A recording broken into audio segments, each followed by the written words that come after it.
Enquanto isso, a leitura do Evangelho de Lucas, capítulo 1, a partir do verso 5, diz o seguinte: Quando Herodes era rei da Judéia, havia um sacerdote chamado Zacarias, que fazia parte do grupo sacerdotal de Abias. Sua esposa Isabel também pertencia à linhagem sacerdotal de Arão. Zacarias e Isabel eram justos aos olhos de Deus e obedeciam cuidadosamente a todos os mandamentos e estatutos do Senhor. Não tinham filhos, pois Isabel era estéril, e ambos lá estavam bem velhos, já estavam bem velhos. Certo dia, Zacarias estava servindo diante de Deus no templo, pois seu grupo realizava o trabalho sacerdotal conforme a escala. Foi escolhido por sorteio, como era costume dos sacerdotes, para entrar no santuário do Senhor, queimar incenso. Enquanto o incenso era queimado, uma grande multidão orava ao lado de fora. Então o anjo do Senhor lhe apareceu à direita do altar do incenso, e ao vê-lo, Zacarias ficou abalado e assustado. O anjo, porém, lhe disse: Não tenha medo, Zacarias, a sua oração foi ouvida. Isabel, sua esposa, lhe dará um filho, e você o chamará de João. Você terá grande satisfação e alegria, e muitos se alegrarão com o nascimento do menino, pois ele será grande aos olhos do Senhor. Nunca tomará vinho, nem outra bebida forte. Será cheio do Espírito Santo, antes mesmo de nascer. Fará muitos israelitas voltarem ao seu Deus, o Senhor. Será um homem com o espírito e o poder de Elias, e preparará o povo para a vinda do Senhor. Fará o coração dos pais voltar para seus filhos, e levará os rebeldes a aceitarem a sabedoria dos justos. Zacarias disse ao anjo: Como posso ter certeza de que isso acontecerá? Já sou velho e minha mulher também é de idade avançada. O anjo respondeu: Sou Gabriel. Eu estou sempre na presença de Deus. Foi Ele quem me enviou para lhe trazer estas boas novas. Agora, porém, você ficará mudo até os dias em que essas coisas acontecerem. Pois não acreditou em minhas palavras, que se cumprirão no devido tempo. Enquanto isso, o povo esperava Zacarias sair do santuário e se perguntava por que ele demorava tanto. Quando finalmente saiu, não conseguiu falar com eles, e perceberam por seus gestos e seu silêncio que ele havia tido uma visão no santuário. Ao fim de seus dias de serviço no templo, Zacarias voltou para casa. Pouco tempo depois, sua esposa Isabel engravidou e não saiu de casa por 5 meses. Como o Senhor foi bom para mim em minha velhice, exclamou ela. Tirou de mim a humilhação pública de não ter filhos. Feche teus olhos, meu querido.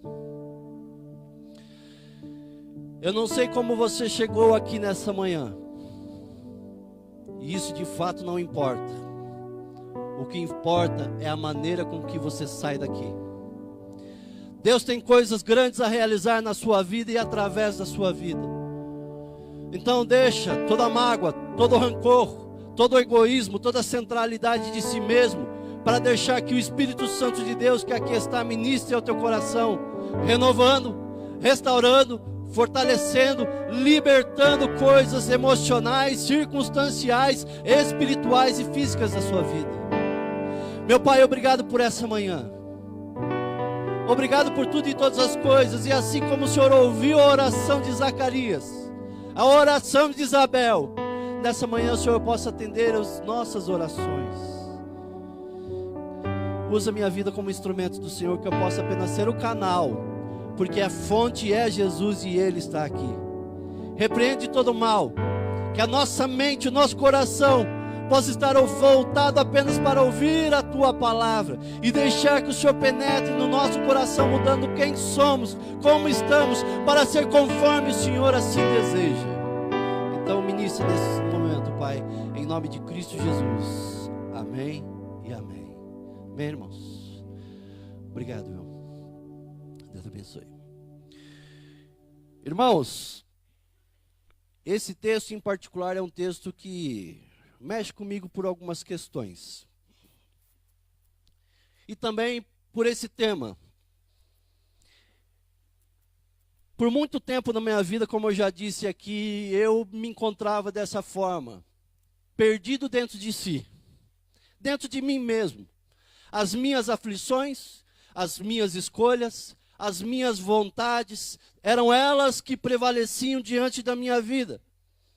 Por consequência, eu me frustrava minha esposa, minha família e tudo aquilo que eu ansiava fazer, ou ficava a desejar de fazer.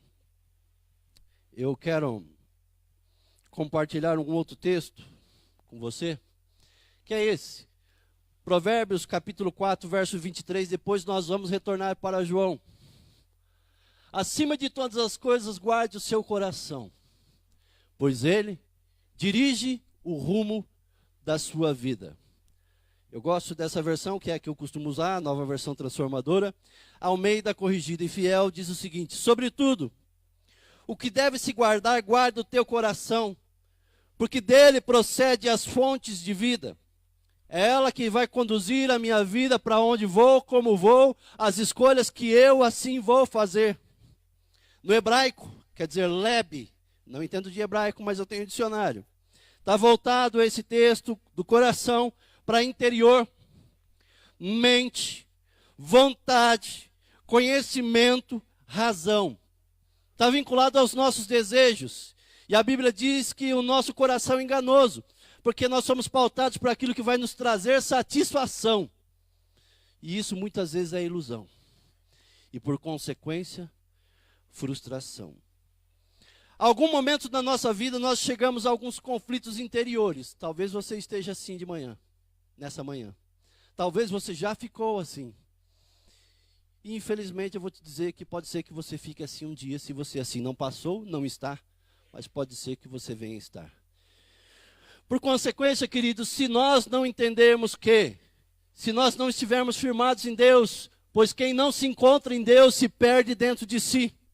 Se a nossa vida, o nosso coração, as nossas emoções, as nossas decisões não estiverem pautadas a esse Deus que muda a história de cada homem e mulher, assim como Ele tem mudado a minha história, nós vamos entrar em frustrações e vamos nos perder dentro de si. Porque eu não sou perfeito. As minhas vontades não são perfeitas. O que eu quero, do jeito que eu quero e por que eu quero. E quando Deus fala daquilo que Ele quer, o que Ele deseja, porque Ele quer, Ele diz que é bom, é perfeito e agradável. E é isso que Ele tem para cada um de nós. Você crê nisso? Glória a Deus por isso. Voltando para esse texto, eu vivi essa realidade de frustração, indecisões, circunstanciais, pessoais, do relacionamento conjugal. A Luciana, na semana passada, disse que eu fui uma ferramenta na vida dela. Eu agradeço e compartilho disso, porque na verdade ela foi uma ferramenta de Deus na minha vida. E talvez, como de costume, você venha a rir disso, mas através da vida dela eu aprendi a orar, depois que casei. Aprendi mesmo, porque coisas que ela fazia eu não compreendia, coisas que eu fazia e ela não compreendia. E nós entramos em alguns conflitos diários, anuais, e nós gerávamos circunstâncias que traziam destruições emocionais, físicas e tantas outras que surgiam diante disso. Porque simplesmente nós estávamos querendo nos encontrar quando estávamos perdidos diante de nós mesmos. O que eu quero deixar bem claro nessa manhã, meu querido, é que se você não se encontrar com Deus, se a sua vida de devocional, de conhecimento desse Deus da palavra e da palavra de Deus, nós vamos frustrar a nós mesmos, nossos conflitos. Vamos frustrar aqueles que estão conosco, porque fazem parte da nossa história.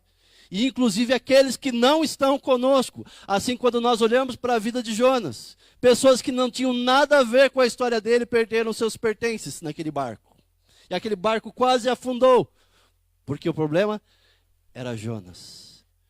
Eu vivi essa realidade. E eu também vejo essa realidade acontecer na vida de muitos que estão ao nosso redor. Talvez você, a pessoa que está do teu lado, a pessoa que você olha para ela e diz, ele é o problema, não eu. E eu quero convidar você a fazer uma análise, porque o problema é você. O problema sou eu. E algumas coisas precisam mudar dentro da nossa vida, assim como teve que acontecer na minha vida, como teve que acontecer na vida da Luciana, na vida de Paulo, Pedro, na nossa vida que estamos aqui nessa manhã, para que aquilo que ele começou venha se completar na minha vida, sim. Eu quero deixar como base a vida de João, e eu quero compartilhar algumas verdades, algumas dificuldades, alguns problemas circunstanciais, pessoais, relacionais, coisas que aconteceram não na vida de Zacarias e nem de Isabel, porque não é deles que eu quero falar. Eu quero falar de João Batista, aquele que vem antes de Jesus para anunciar, e eu quero compartilhar sobre ele. E a primeira coisa que eu quero compartilhar com você, sobre como ele viveu, as coisas que aconteceram na vida dele nessa caminhada. Porque coisas que aconteceram com ele, acontecem com você, acontecem comigo. Ou poderão acontecer. Você já teve que lidar com a perda? Eu sei de alguns irmãos aqui que sim. Perdas financeiras, materiais, pessoais, família. O texto não está falando que Zacarias e Isabel morreu, mas o texto vai dizer que Zacarias e Isabel eram de idade bem avançada. O texto que vem em seguida não vai dizer quando, como ou que idade Zacarias morreu, mas os manuais de teologia dizem que Zacarias deveria ter cerca de 17 a 19 anos de idade, quando ele então perde seus pais.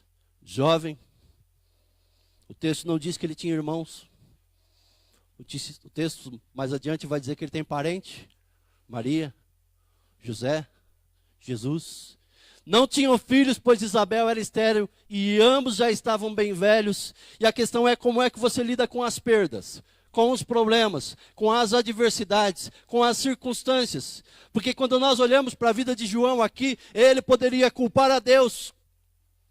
Porque o Senhor me trouxe neste mundo, ao ver os meus pais já de idade avançada, onde os meus amigos de infância diriam, é seu avô? É sua avó? Não, são os meus pais. Por que que o Senhor me trouxe nesse mundo, sendo que o Senhor ia levar ele cedo? Eu não ia poder desfrutar de um tempo de comunhão, de vivência. Eles não poderão ver os meus netos, se assim ele fosse constituir uma família, se fosse o desejo do teu coração. Queridos, nós não sabemos lidar com perdas, não sabemos lidar com problemas, com dificuldades, e assim nós nos perdemos diante das circunstâncias, porque nós não estamos com o coração centrado em Deus. E eu não estou dizendo que você, estando com uma intimidade tremenda com Deus, você não vai sentir dor ao perder um ente querido, você vai. Mas João Batista, ele segue adiante a vida dele. Acredito que alguém que poderia se frustrar na vida seria João, na família, no ministério dele. Como nós lemos o texto, vamos ver que João não pediu para ser o último dos profetas, assim chamado. Ele não pediu para dizer, voz que clama no deserto, aquele que vem após mim é maior do que eu. João Batista não pediu nada disso. Eu não quero ser profeta, ele poderia ter dito. Mas diante de todas essas circunstâncias, ele segue adiante. E eu gostaria que você avaliasse o que você perdeu. E como é que Deus tem cuidado de você.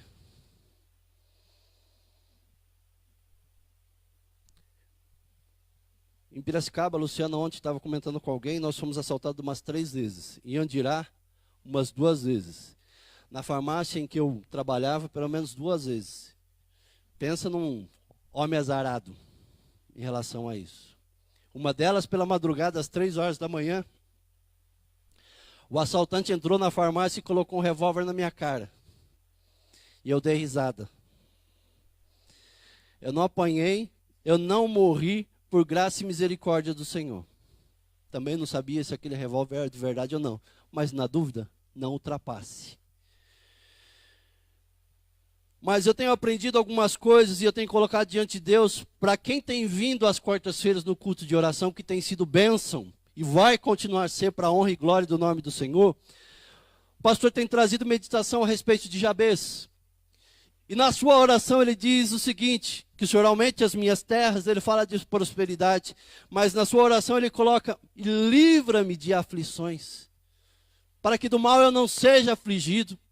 No Novo Testamento, Jesus ele traz uma orientação a respeito da oração modelo, e não reza, do Pai Nosso, mas livra-nos do mal. Depois de tudo isso que aconteceu no casamento, nos assaltos e tantas outras coisas que pode acontecer, a minha oração, Deus, tem misericórdia de mim. Sabe que do mal já fui afligido por diversas vezes, então me livra disso. A oração de Jabes, o texto diz que Deus ouviu a sua oração. A minha, eu prefiro crer que sim. Mas, querido, qual tem sido a sua oração? Nos momentos de perda, de dificuldade, de angústia, seja na tua casa, seja no teu trabalho, seja nessas questões de perdas, em qualquer lugar que você esteja inserido, não adianta você olhar para aquilo que se foi, e sim para aquilo que ficou. O que você precisa recomeçar hoje em relação a isso? O que você precisa abandonar? Porque Jesus está falando para você seguir em frente, porque o que eu tenho para você é maior do que aquilo que se foi. Aqui eles avançados de idade, não haviam outros descendentes. O texto vai dizer que Isabel era estéril, João chega na sua juventude e tem que lidar com a perda na juventude. Não vai falar que ele tem irmãos. Pouco sabemos mais a respeito disso, mas uma coisa que eu vejo na vida de João, que nós precisamos entender nessa manhã, João ficou bem resolvido com isso, porque ele não culpou ninguém, ele não culpou a Deus. As orientações dos manuais bíblicos diz que ele talvez tenha sido criado com os essênios na cultura deles, e ali então ele coloca tudo isso, deposita toda a sua confiança, toda a sua vida, toda a sua história em Deus. Assim foi com a minha vida, meus queridos. Eu culpava antes a minha esposa, ela me culpava, eu culpava os meus pais por não ter tido uma boa condição financeira. Meu pai era metalúrgico, ajudante geral, sem analfabeto. A única coisa que meu pai sabe fazer é escrever o nome dele. Bruto no seu tratar com os filhos até a época, mas eu entendi que eu precisava recomeçar, deixando aquilo que se foi, aquilo que se perdeu, porque eu não vou mais adquirir isso, não vou mudar essa realidade. E eu comecei a depositar a minha confiança em Jesus, o autor e consumador da minha fé, da sua fé.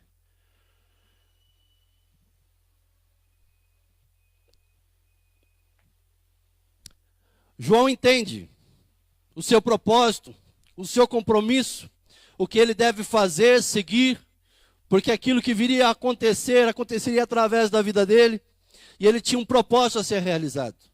E como eu disse aqui na igreja, vocês vão ouvir muito da minha parte, da parte da Luciana, falar a respeito de propósito. Ontem mesmo tivemos uma conversa a respeito disso. Qual o propósito de você estar aqui nessa manhã, meu querido? Parou para pensar?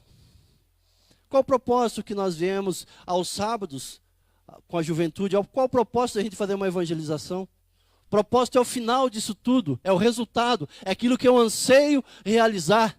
E João Batista no texto vai dizer o seguinte, em Lucas capítulo 1, o verso 16 e 17. E converterá muitos dos filhos de Israel ao seu Deus, e irá adiante dele o espírito, no espírito e virtude de Elias, para converter o coração dos pais aos filhos, e os rebeldes da prudência, a prudência dos justos, com o fim, ou seja, o propósito, de preparar ao Senhor um povo bem disposto. Propósito nessa manhã, meus filhos, meus queridos, é de converter o coração dos pais aos filhos, dos filhos aos pais. E conversão é metanoia, mudança de pensamento, por consequência as nossas atitudes, os nossos atos, aquilo que somos, o porquê somos e o para quê ser do jeito que eu sou. O que é que precisa mudar na minha vida, no meu coração? E João Batista entendeu isso. João Batista, ele cumpre a sua missão. A nova versão transformadora vai trazer da seguinte forma: fará muitos dos israelitas voltarem para o Senhor, para aqueles que estão distantes. Você não é de Israel, mas você que está aqui nessa manhã, talvez você esteja distante de Jesus. Está na igreja, mas não é a igreja. Está no templo, mas não é o templo. Nessa manhã, Deus quer o teu coração de volta, meu querido. Uma reconciliação, um recomeço.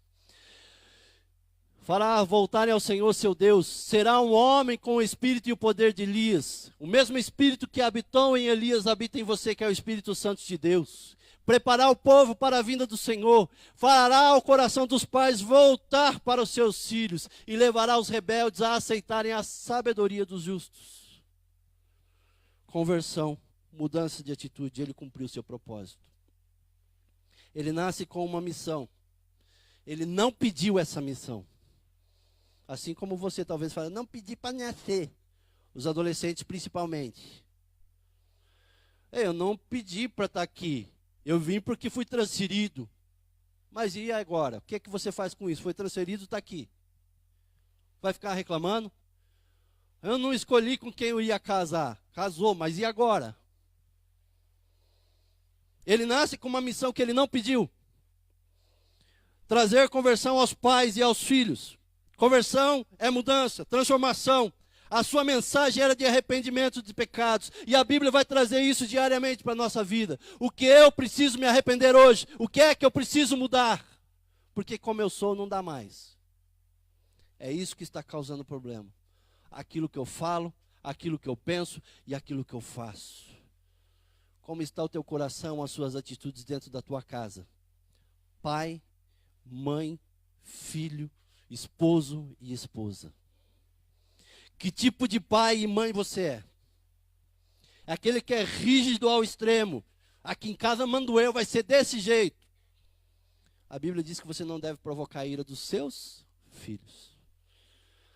Que tipo de filho você é? É aquele que vai dizer para o seu pai, a Bíblia diz que você não pode provocar a ira. Mas diz que você deve honrar teu pai, para que te prolongue os teus dias. É mandamento do Senhor para a tua vida. Queridos, tem uma coisa que eu aprendi na minha vida. É obedecer.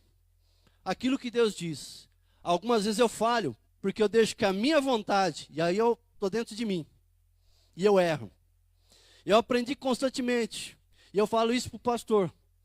Se o senhor mandar que vai fazer, eu vou fazer. Amém, se der certo. Glória a Deus por isso, você é abençoado. Se o senhor errar, eu vou continuar sendo abençoado do mesmo jeito. Porque aprendi com Davi, mesmo aquele que queria matar ele, ele honrou, orou, abençoou. E é isso que eu quero, a bênção de Deus sobre a minha vida. Aquilo que vai acontecer com os demais, não é problema meu. Queridos, eu já passei da fase de ficar me estressando e confrontando com pessoas e querendo provar que eu estou certo. E eu estou errado.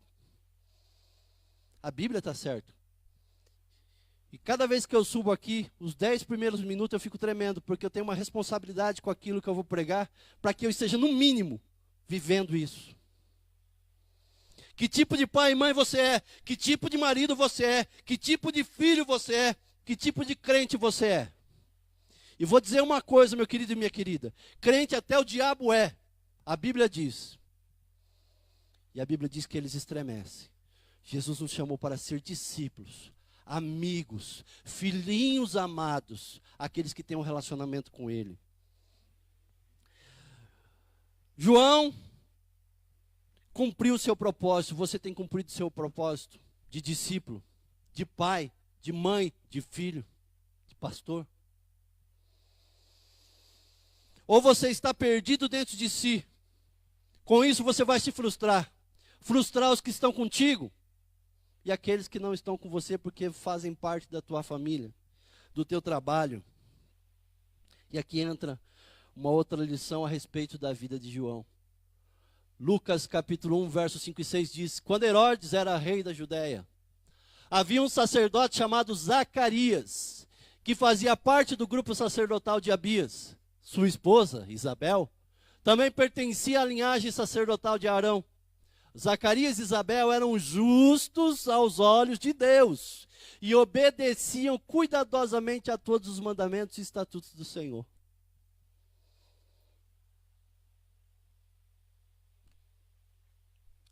Deus, eu acredito que por alguns motivos Ele não responde às minhas orações, ou parte delas, porque talvez não tenha sido justo o suficiente.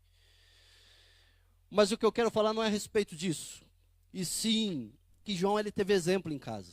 E aqui vai para você, pai e mãe. Você tem dado exemplo para o seu filho?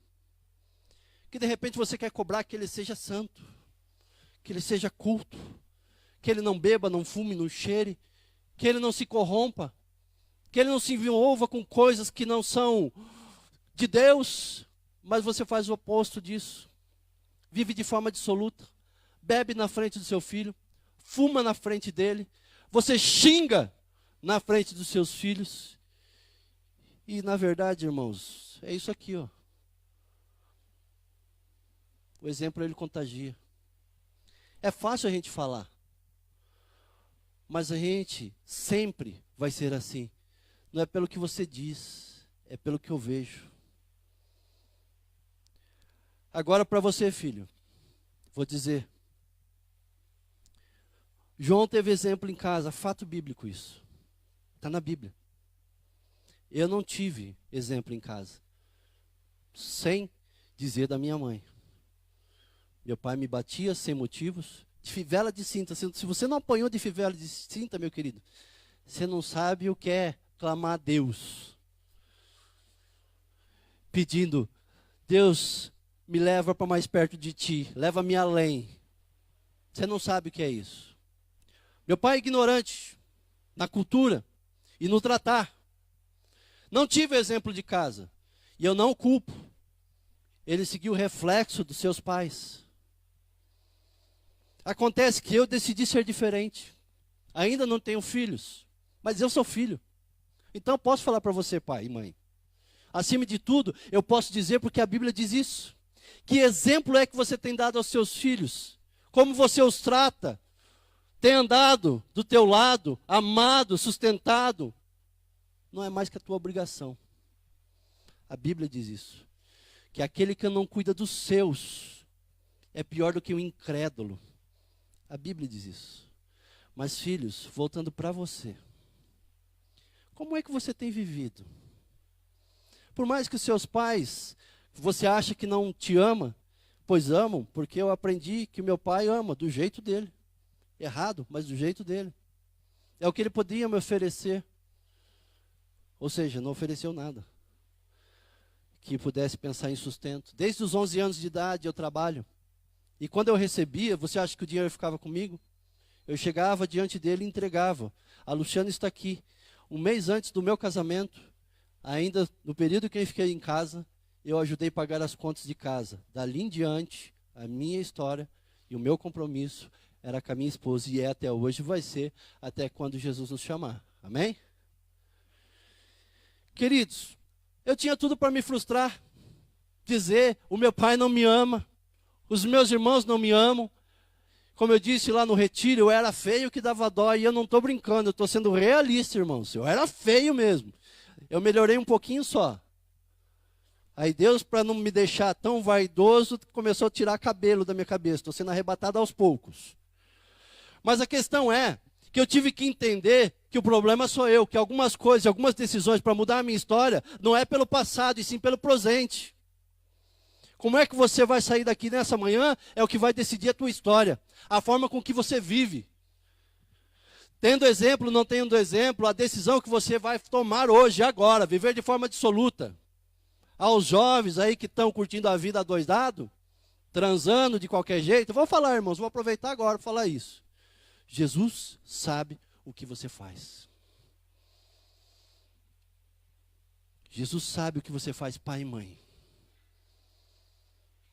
E Ele vai cobrar de cada um de nós. Você está perdido dentro de si, se frustrando. E talvez vai frustrar alguém com isso. Como você está agora, não importa. Vai importar as decisões que vai tomar a partir de agora. Ele teve exemplo de casa. E ele poderia ter dito a Deus, eu não vou te servir. Da mesma forma, nós olhamos para o Velho Testamento, olhamos para a vida de Sansão, que de certa forma nasceu com um propósito: libertar o povo de Deus. Mas ele era forte, era poderoso, em determinados momentos da sua fase. O poder de Deus tomava conta da vida dele, ele derrotava exércitos. Mas ele curtiu a vida. E nós olhamos para a história dele.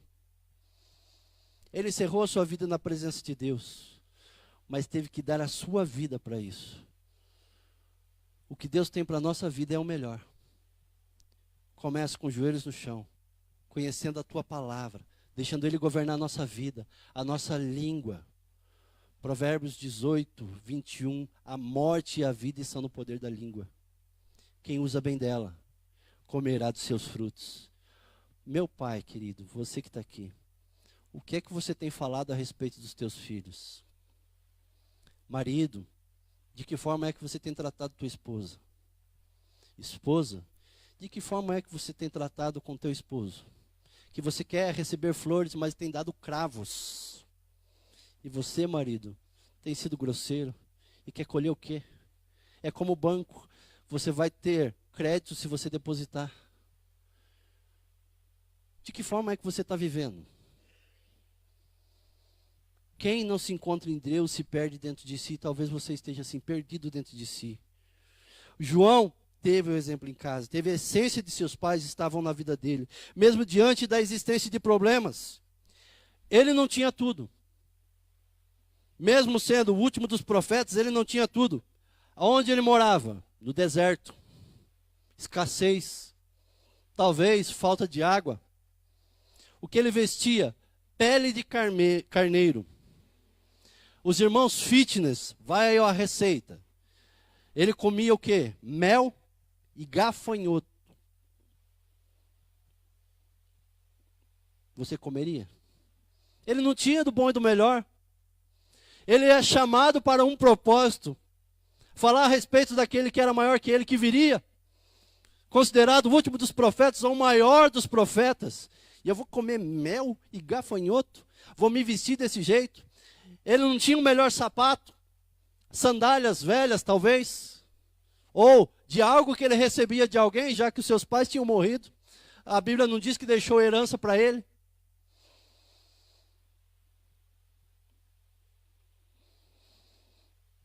Acredito que ele tinha o que é necessário. A um determinado momento do ministério, eu queria dar algumas coisas para Luciana e não podia. E eu fiz uma oração: Deus, eu queria isso, queria aquilo outro, e comecei a pedir um monte de coisa para Deus. Vai que cola, né? E ele responde. Aí ele me levou a um texto. Eu não me lembro a referência aqui. Para aquela ocasião, Deus disse o seguinte: tendo com que cobrir e o que comer, estejais com isso satisfeitos. Eu falei: o senhor não sabe brincar, né? Eu não vou falar mais nada. Final do ano, eu precisava ver os meus pais aqui no período do Natal. E aí foi feito algumas manutenções no carro, fui abençoado, mas aí, como eu mudei, algumas coisas em casa eu estava pagando, o dinheiro estava contadinho. Eu saí pela manhã e eu falei: Deus, eu preciso de tanto para poder ver meus pais, porque não tem dinheiro para pedágio, não tem dinheiro para combustível, para ir voltar. Porque uma coisa que eu não gosto, irmãos, e eu aprendi isso às duras penas, é gastar além do que eu ganho. Eu sofri muito com isso, porque virou uma bola de neve. E eu falei para Deus: o único jeito de eu ir ver a minha mãe e meu pai é se acontecer um milagre. Saí de manhã, vim para o culto, chegou meio-dia, eu voltei com a bênção. Um irmão veio aqui: ó, pastor, isso aqui é para o senhor. Eu não vou citar nomes porque eu não falei. E também não acho correto, mas que Deus honre e abençoe a vida desse irmão e multiplique muitas vezes na vida dele. Foi bênção na minha vida. Com aquele dinheiro, eu fui e voltei. Não ganhei além daquilo que eu precisava, mas o que eu precisava.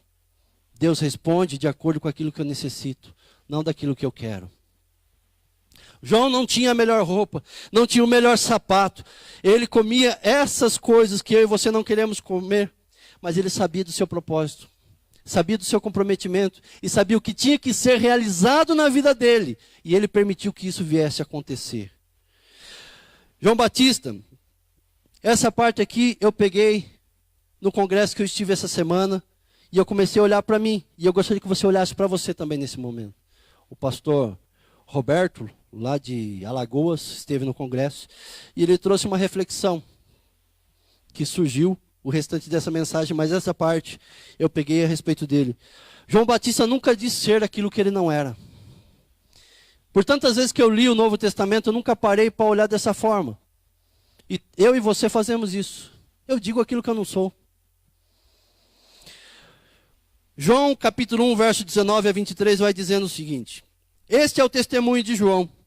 Quando os judeus mandaram de Jerusalém sacerdotes e levitas para que lhe perguntassem: quem és tu? Meu querido, essa pergunta é feita para você agora. Quem é você? O que você responderia? Ele vai dizendo: e confessou e não negou. Confessou: eu não sou o Cristo. Ele poderia ter dito: eu sou o Messias que vocês esperam. Porque eles estavam ansiosos por isso. Ele parecia o Cristo. Os textos de Isaías refletiam isso na vida dele. Ele poderia ter pensado: sandália nova, roupa de pele nova, gafanhotos nunca mais.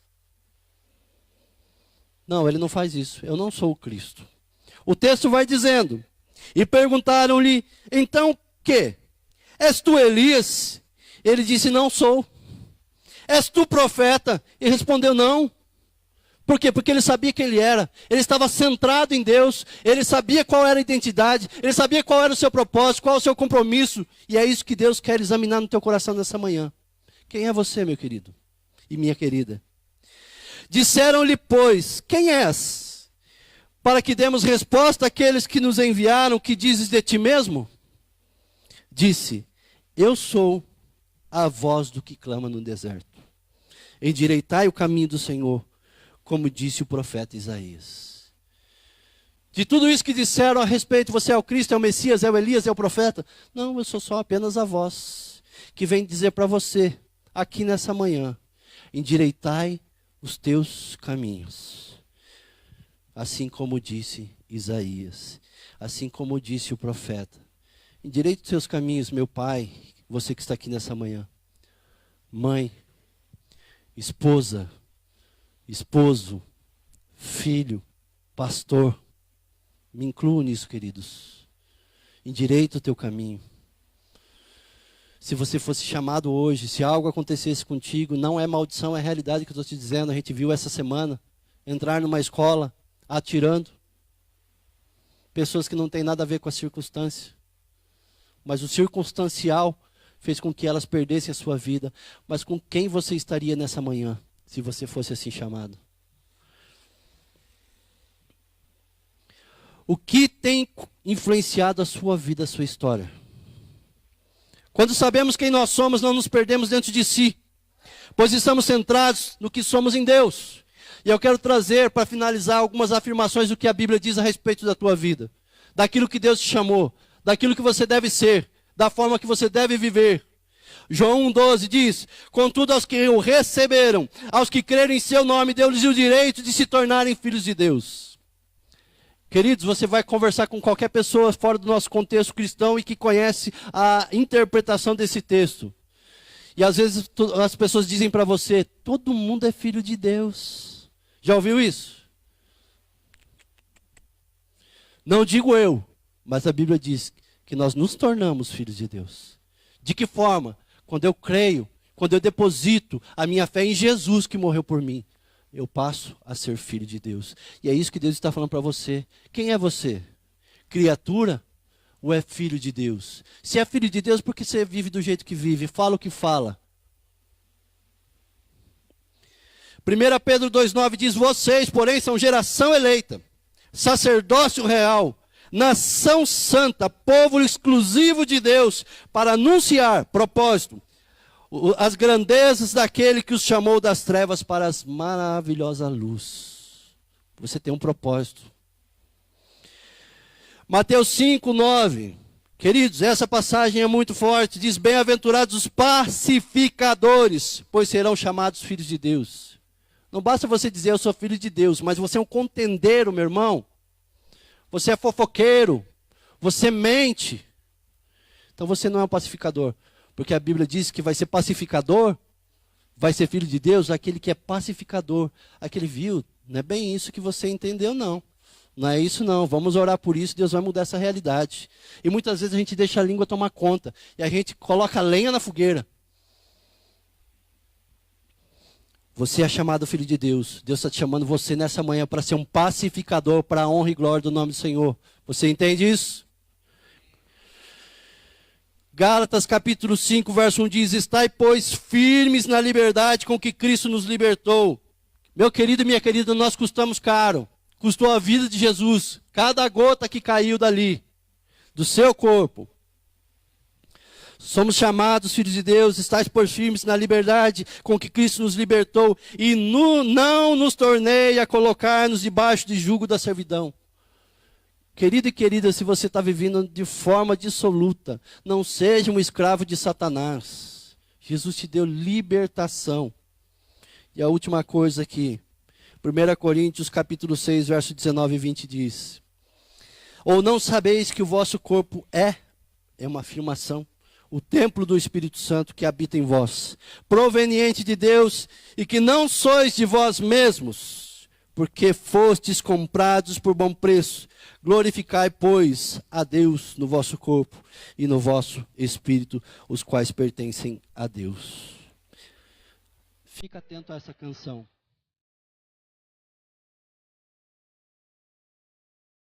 Antes de tudo, guarde o teu coração.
Guarda teu coração, meu querido e minha querida, nessa manhã. Se você se sentiu ofendido com algo que eu disse nessa manhã, o que eu posso simplesmente é orar por você. Isso. Eu prefiro que você se ofenda comigo do que Deus me cobre daquilo que eu deixei de dizer, e isso eu não vou fazer.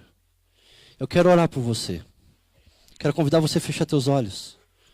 Não vou dizer para você vir aqui à frente, se colocar de pé, se ajoelhar. Mas o desejo do meu coração é que você permita que o Espírito Santo de Deus, que aqui está, e que eu creio que habita em você, te convença. Da forma que vivemos, como vivemos, e aquilo que precisa ser mudar. Não diga que você é aquilo que você não é. E sim, faça afirmações daquilo que você precisa ser em Deus. Um pacificador. Não um contendeiro. Um mentiroso. Alguém que se envolve com corrupção. Aquele que amaldiçoa os teus próprios filhos, o qual você foi chamado como mordomo do Senhor para cuidar dos teus filhos. Não apenas apontar o caminho que ele deve andar, mas caminhar junto dele.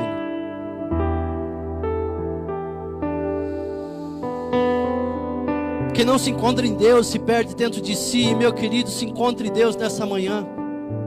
É Jesus quem muda a nossa história.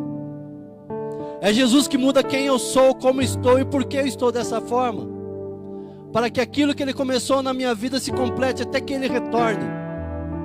Sendo sal, sendo luz, sendo uma bênção para esse mundo. Sendo um discípulo do Senhor. Um amigo de Jesus que se relaciona, que conhece esse Jesus a quem pregamos. Na leitura da palavra.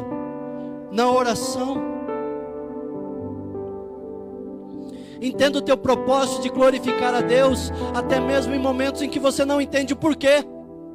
E vamos morrer muitas vezes sem entender o porquê, assim como aconteceu na vida de Jó. Deus não dá satisfação para ele do porquê ele perdeu os teus filhos, e ele perdeu os teus filhos porque Satanás perdeu. E meu querido, peça pela tua família. Peça pelos teus filhos, pelos teus negócios, pela igreja do Senhor aqui estabelecida, porque senão Satanás pede. Guarda teu coração, a tua vida, a tua história. Você foi chamado com um propósito, meu querido, e é necessário que você entenda os propósitos de Deus na sua vida nessa manhã. Deixa o orgulho de lado, a mentira de lado, a falsidade de lado. Seja um pacificador, alguém que ama a palavra do Senhor e o Senhor da palavra.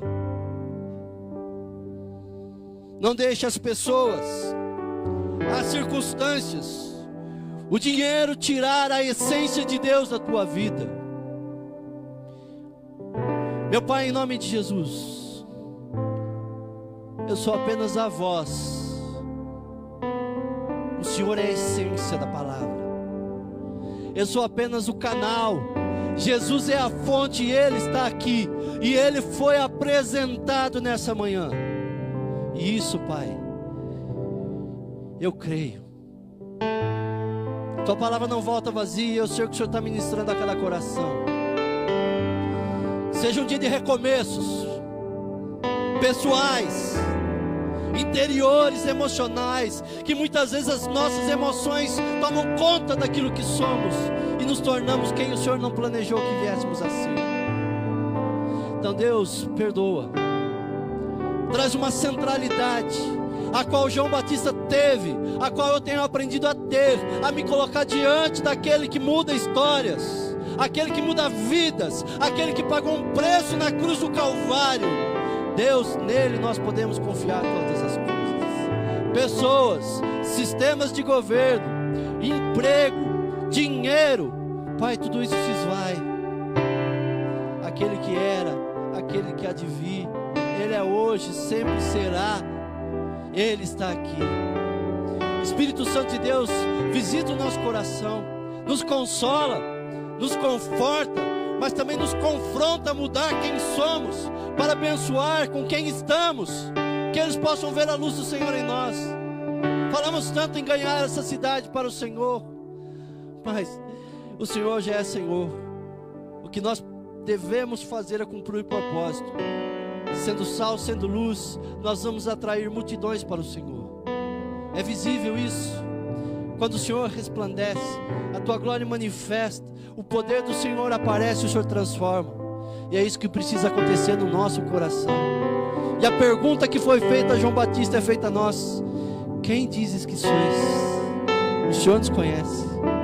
Então visita, traz uma reconciliação, um dia de recomeços, da forma que chegamos, da forma com que estamos, e a forma com que vamos sair daqui. Temos um dia à frente, temos uma semana à frente, temos dias, anos que virão. Nos ajuda a ser aquilo que o Senhor nos chamou para ser, apenas a voz que clama no deserto. Que possamos endireitar o caminho, Pai, a nossa vida, e o Senhor nos ajude, que a nossa centralidade esteja em Jesus, Pai, em Jesus. Essa é a nossa oração, em nome de Jesus, teu Filho.